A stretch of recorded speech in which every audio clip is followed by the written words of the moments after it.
재미없고 약간 지루하시겠지만 매우 역사적인 사건입니다. 애굽의 멸망을 예언하고 있습니다. 이 예레미야 끝부분에 오면 그 이스라엘을 괴롭혔던 주변 나라들, 대표적으로 이 애굽은 아주 전통 있는 당시의 제국이고 늘 이스라엘에게는 적대적인 세력이었는데 애굽이 망할 것을, 그다음에 47장 가면 블레셋의 멸망을, 모압의 멸망을, 그다음에 넘어가면 그 암몬의 심판, 에돔의 심판까지 쭉 여러 나라들의, 이스라엘 주변 국가들의 멸망과 심판이 예언되고 있습니다. 이런 심판에 관한 예언들은 이사야에도 나오고 소선지서에도 나옵니다.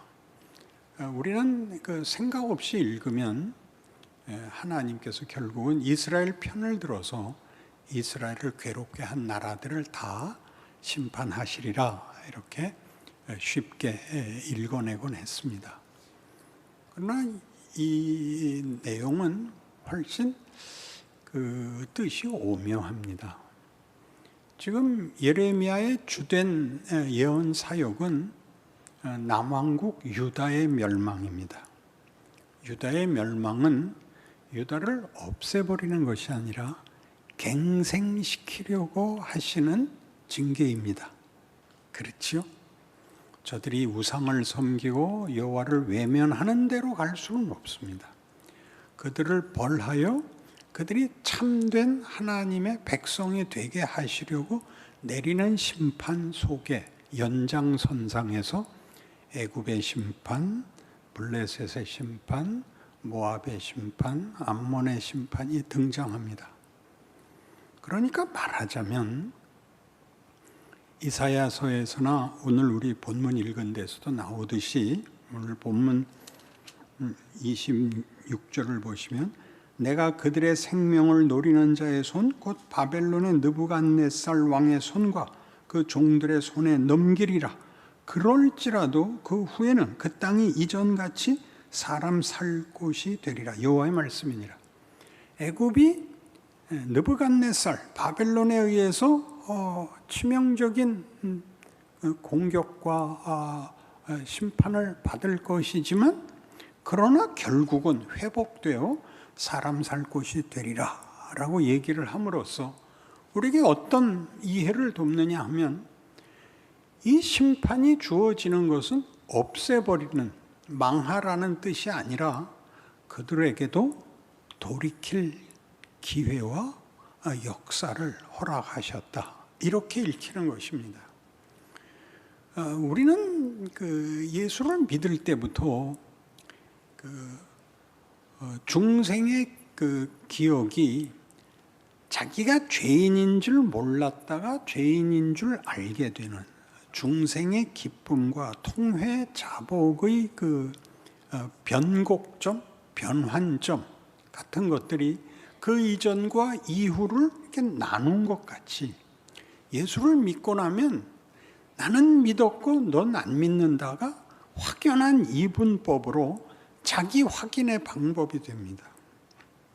내가 예전에는 죄인이었는데 몰랐고 이제는 예수 안에서 내 죄가 사하여진 것과 하나님의 백성이 되었다는 것을 안다 라는 둘의 대비같이, 그 과거와 지금을 대비하는 것 같이 모든 사람들에 대하여, 그리고 예레미야나 이사야 같은 큰 선지자들의 사역을 볼지라도 이런 것들이 약속한 자기네 백성을 위하여 그 반대편에 선 적국들에게 심판을 행하심으로 이스라엘 편을 드는 하나님이 아니라, 이스라엘을 징계하는 이유가 하나님이 그의 창조와 구원의 목적을 이루기 위하여 불가피한, 혹은 더 깊은 하나님의 개입이듯이, 역사이듯이 그들의 적국이 되어 마치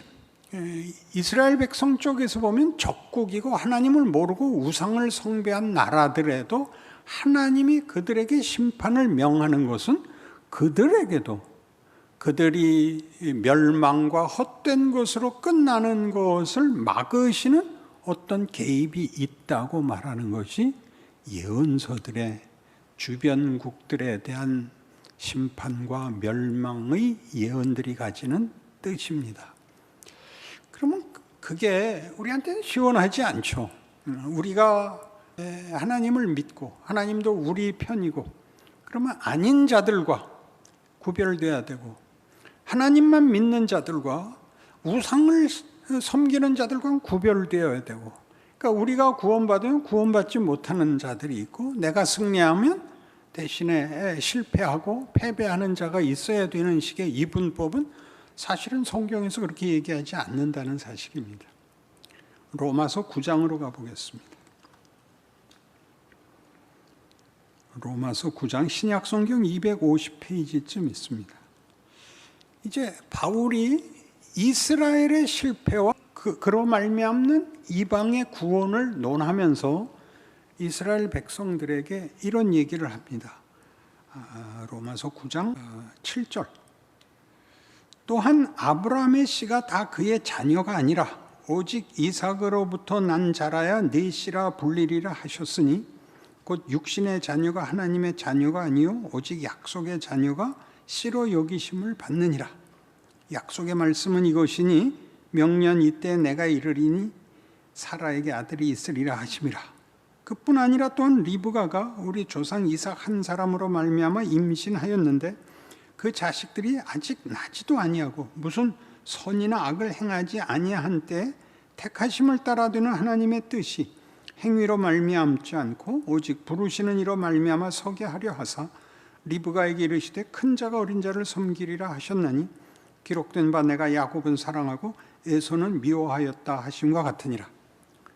이것은 이제 이스마엘이 아니고 이삭이 정통 후계자인 것 같이 이제 이삭의 쌍둥이 아들 중에 첫째인 에서가 아니라 둘째 야곱을 하나님이 택하셔서 에서는 물리치고 야곱에게 복을 주었다라는 얘기들을 하고 있습니다.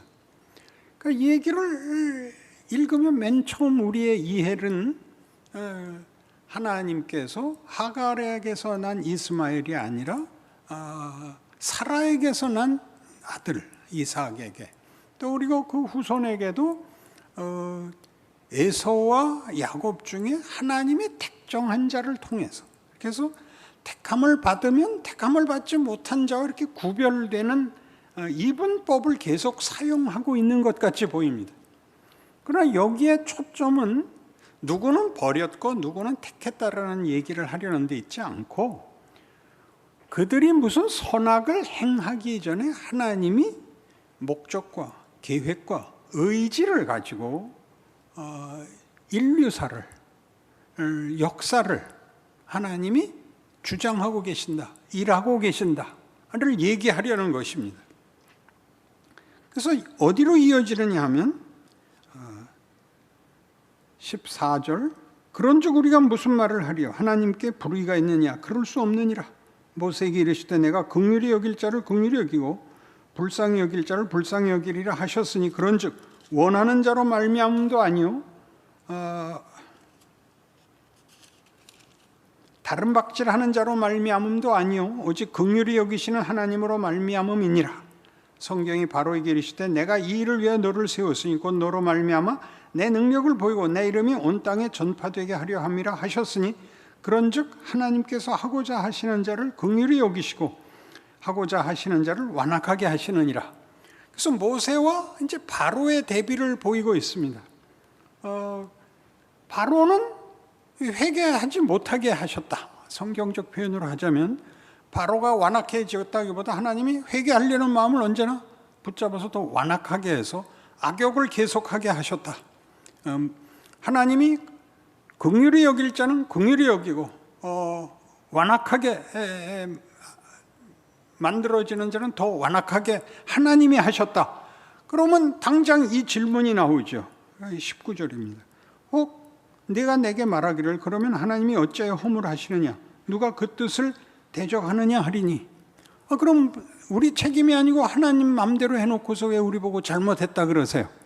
또 이렇게 이 사람아 네가 누구 얘기에 감히 하나님께 반문하느냐 지음을 받은 물건이 지은 자에게 어찌 나를 이같이 만들었느냐 말하겠느냐 토기장이가 진흙 한 덩이로 하나는 귀 쓸 그릇을 하나는 천이 쓸 그릇을 만들 권이 없느냐 만일 하나님이 그의 진노를 보이시고 그의 능력을 알게 하고자 하사 멸하기로 준비된 진노의 그릇을 오래 참으심으로 관용하시고 또한 영광 받기로 예비하신 바 긍휼의 그릇에 대하여 그 영광의 풍성함을 알게 하고자 하셨을지라도 무슨 말을 하리요?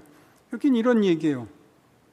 하나님이 악역을 세우고 선한 역을 세운다. 하나님이 악역을 세웠으면 그 악역으로 인하여 하나님이 무슨 일을 하는가 보고 선한 역할을 맡았으면 선한 역할에 귀중한 삶을 살아라. 그건 하나님이 하시는 일인데 거기에 우리가 가졌던 의문들 하나님이 우리 옛날 생각하면 세종대왕은 천국 갔을까요? 우린 그땐 기독교가 안 들어왔고 예수도 아무도 몰랐는데 어떻게 되는 거죠? 그 질문은 늘 나오죠. 그런 부분들을 지금 예레미야에서는 남유다 왕국의 심판을 행한 것 같이 모든 열국의 심판을 행함으로써 그들이 악역을 맡았을지언정 그 악역으로 인하여 망하게 되는 존재가 아니라 이스라엘을 징계하여 갱생하듯이 그들이 악역을 맡은 것이 저들에게 복이 되게 하겠다. 그런 얘기를 하는 것이라죠. 못 알아듣는 표정이 됐습니다. 잘 보세요. 아이고 나만 혼자 재미있어 해서 미안합니다.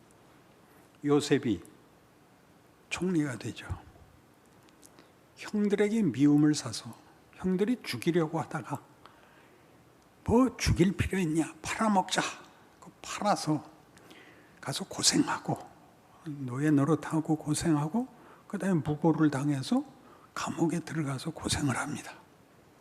그리고 거기서 바로가 꿈을 꾸고 떡 맡은 관원장과 술 맡은 관원장이 감옥에 들어왔다가 요셉의 꿈 해몽을 듣고 풀려나서 간 술 맡은 관원장이 잊어먹고 있다가 바로가 꿈꾸고 이게 무슨 꿈이냐 아무도 그 꿈을 해몽하지 못하는데 생각이 났죠.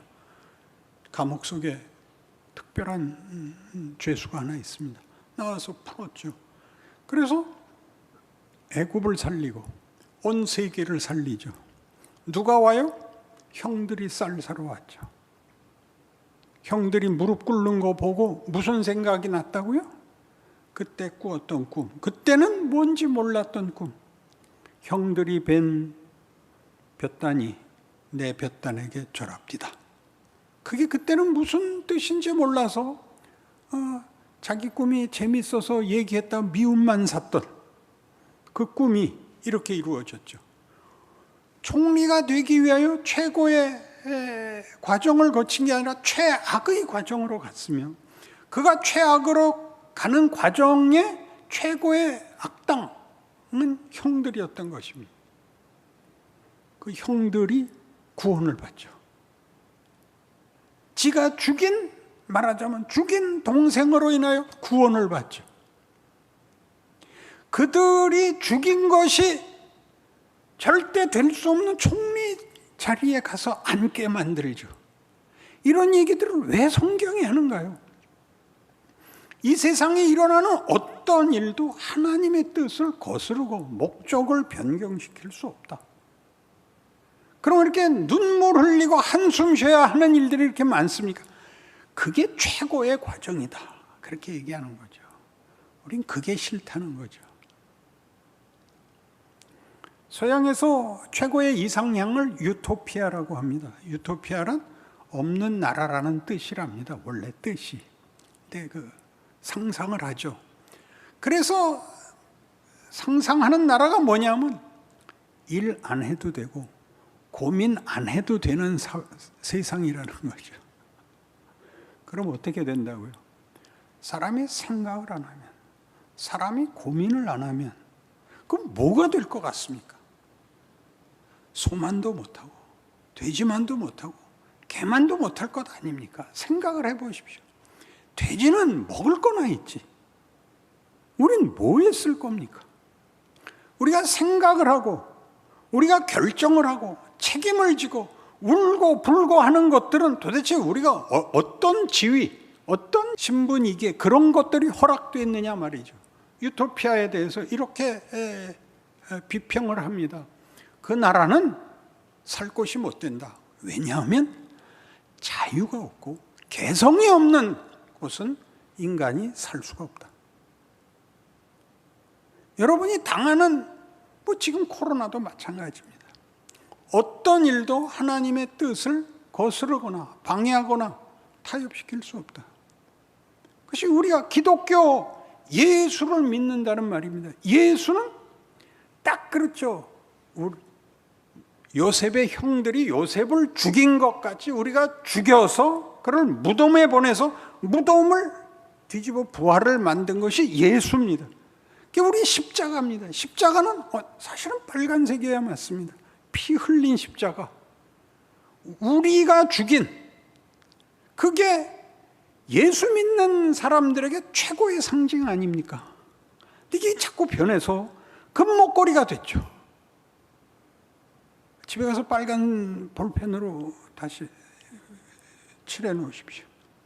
우리는 하나님 하시는 일이 얼마나 굉장한지, 무에서 유를 창조한다 이런 말 못 알아먹고 죽은 자를 살려놓는다는 부활에 대해서도 우리는 기대가 없습니다. 교회의 제일 위험한 건 뭐냐면 다른 아무것도 아닙니다.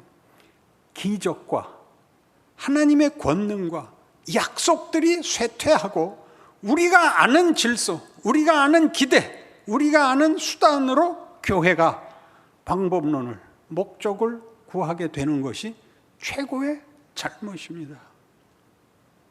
여러분들이 기도했는데도 안 되는데 그렇게 말하는 것은 얼마나 굉장한 거냐. 기도를 한다는 것은 내 힘으로 할 수 없는 것을 구한 것이고 그것을 내가 아는 방법, 내가 원했던 것을 만들어내는 거면 그게 뭐에 쓸모가 있습니까?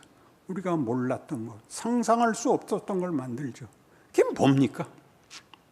생각해 보십시오. 예수를 믿으면 믿지 않는 자가 뭐가 다릅니까? 예수를 압니다. 예수는 하나님이신데 우리와 동등한 모습으로 우리 손에 죽으러 오신 하나님입니다. 이게 기독교입니다. 우리가 세상에서 오해를 받고 박해를 받고 무슨 이런 우리 삶의 현장에서 세상 사람들과 우리의 차별이 예수 믿는 어떤 우월한 보상이나 증명이 안 나타나는 것에 대해서 무슨 불만입니까? 예수가 그렇게 오셨는데 그는 자라나기를 연한 순 같고 마른 땅에서 나온 줄기 같아서 고운 모양도 없고 귀한 모양도 없어서 우리가 보기에 흠모할 만한 아름다운 것이 없었도다 아닙니까? 근데 우린 그걸 못 참는 거죠. 이기게 해달라죠. 예수를 믿는 게 아닌 겁니다. 제대로 구원은 받았는데 구원받은 자의 그 이상의 진정한 세계관, 역사관, 종말관, 현실관이 다 무너져 버렸죠. 기독교가 그걸 놓치면 아무것도 아닙니다. 무엇으로 그걸 대신하겠습니까? 예수 대신에 다른 뭘 세워놔야 될 거 아닙니까? 누구를 세우고 싶습니까? 옛날엔 고대 시대는 시저였겠죠. 바벨론일 때는 느부갓네살이죠. 애굽에선 바로고. 왜 그렇게 됐죠? 교회에 대해 뭐라 그러는 게 아니라 여러분 각각이 예수를 믿고 이 자리에까지 나와 앉았고 이 성경 말씀을 함께 하나님의 말씀으로 듣고 하나님의 뜻을 기록한 역사로 보고 있다면 우리의 인생과 우리의 현실에 대해 우리가 하나님의 백성된 자가 가지는 하나님에 대한 기대와 그 약속에 대한 신뢰와 그것의 결국에 대한 자신이 있어야 현실을 살아낼 거 아닙니까? 안 그렇습니까? 그 누구를 위해 믿어주는 것 아니고 여러분 자신의 자기 신앙, 자기 현실, 난 왜 이렇게밖에 안 해주세요? 난 이건 억울합니다. 이게 뭐예요? 그 모든 것이 다 죽을 것 같은 게 오히려 뒤집어져서 기적을, 세상이 만들지 못하는 걸 만들더라. 그게 부활신앙 아닌가요? 그게 부활이죠. 죽을 목숨이 영원히 살게 된다. 무한대로 삼천갑자 동방사기요. 그런 유치하고 기독교하고 전혀 상관없는 것들이 우리를 붙잡아서 우리의 현실을, 오늘을 못 살게 하고 있는 거죠. 우리는 요셉이 뭐라고 답했는지 기억하실 겁니까? 형들이 나중에 요셉을 알아보게 됐죠. 요셉이 나와서 울고, 형님들 제가 요셉입니다. 그러자 벌벌 떨었죠, 다. 아이고 용서해 주십시오. 우리가 그땐 못난 짓 했습니다. 그러자 요셉이 뭐라 그래요? 형님들, 나를 여기 보낸 건 형님들이 아니라 하나님이셨습니다. 걱정하지 마십시오. 그 말을 할 수 있다고요. 우리 인생이 다, 성경이 왜 기록되어 있는데요? 과거가 아니라 현재라고요. 현실. 우리가 동일한 이런 하나님의 일하심 속에 하나님의 권능과 성실하심과 그의 아무도 말릴 수 없는 권능과 지혜와 사랑 속에 있는 존재들이라 말이죠.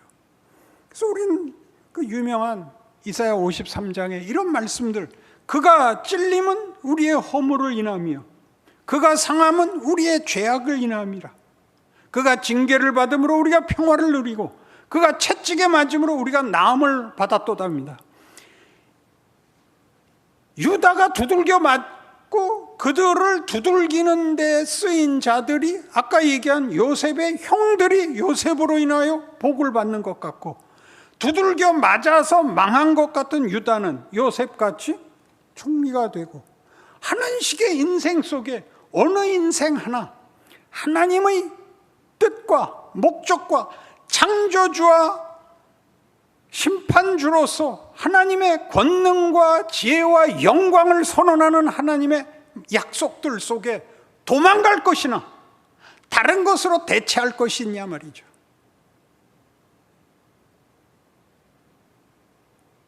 여러분의 생애 속에서 여러분이 악역을 맡았다 할지라도, 잘못한 짓을 했을지라도 그것마저도 여러분에게 손해보지 않을 거라고 성경이 얘기합니다. 얼마나 굉장한 범위입니까? 난 모든 것을 용서하지만 거짓말만은 안 돼.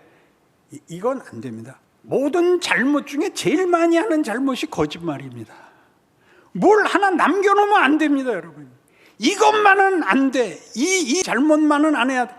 다 괜찮습니다. 여러분이 안 믿는다고 우겨도 괜찮습니다. 배신하고 최고의 지위에 오른 게 누굽니까? 베드로잖아요, 베드로. 사탄아까지 갔던 자리에서 수제자라는 거 아니에요.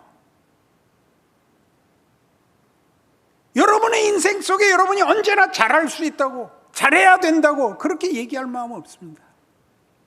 어떤 것에서도 여러분은 하나님의 일하심에서 도망갈 수 없습니다. 그러면 이제 생각하십시오. 부끄러운 역할을 맡을 것인가, 명예로운 역할을 맡을 것인가가 언제나 여러분의 선택에 놓여 있습니다. 여러분이 잘못해도 됩니다. 잘못하면 지옥 간다라든가 잘못하면 벌 받는다, 이렇게 간단한 얘기가 아닙니다. 잘못한 건 부끄러운 일입니다. 그건 스스로가 그 부끄러움을 넘어서는 대로 한 걸음 한 걸음 나가야 되는 것이 우리의 인생이요, 기회입니다. 단번에요, 완벽하고 그 다음에 평안하고 아무 일도 없는, 그건 다 구랍니다. 70번씩 7번, 그건 우리에게 일어나는 일입니다. 그래서 여러분이 점점 여러분이 실패할 때마다 크는 거죠. 다음엔 내가 한 번 더 잘할 거야, 이것보다 낫게 할 거야. 그게 인생입니다. 걱정하지 마십시오. 그럼 배짱이라는 단어를 믿음과 같이 써야 됩니다. 하나님의 전능하심과 그 아들을 보내신 그의 말릴 수 없는 진정성이 나의 존재와 내 인생의 주관자이시다. 하나님이 내가 크기를 바라고 내가 성숙하기를, 내가 철들기를 바라서 이 모든 과정을 허락하고 있다. 감히 방심할 수 없다. 이래서는 안 되겠다. 이런 일들이 우리에게서 일어나야 되는 것. 이것이 기독교 신앙의 현주소입니다. 여러분 모두에게 필요한 한 걸음도입니다. 그 믿음의 현실성, 구체성, 그리고 절대성. 아무도 그 믿음을 부러뜨리거나 꺾을 수 없는 우리에게 주어진 지위요 권리라는 것 기억하시는 하루하루의 복됨이 있기를 바랍니다. 기도하십시다. 하나님 아버지, 하나님을 아버지라 부르면 그 다음부터는 다른 말 하나도 안 해도 됩니다. 우리보다 우리를 더 사랑하시고 지키시고 우리에게 일어나는 모든 일들이 합력하여 선을 이룬다. 성경에 못 박아 놓으셨습니다. 예수님이 무덤에서 일어나셨듯이 우리의 생애를 못 박는 어느 것도 우리를 영광과 찬송의 자리에서 끌어내리지 못합니다. 그 완성의 길을 하루씩 걸어가는 귀한 하루하루라는 것 깨달아 믿음을 단련하고 하나님을 향한 열심과 정성을 성숙시켜 우리 인생의 귀한 명예와 위대한 실존이 되게 하여 주옵소서. 예수님 이름으로 기도합니다. 아멘.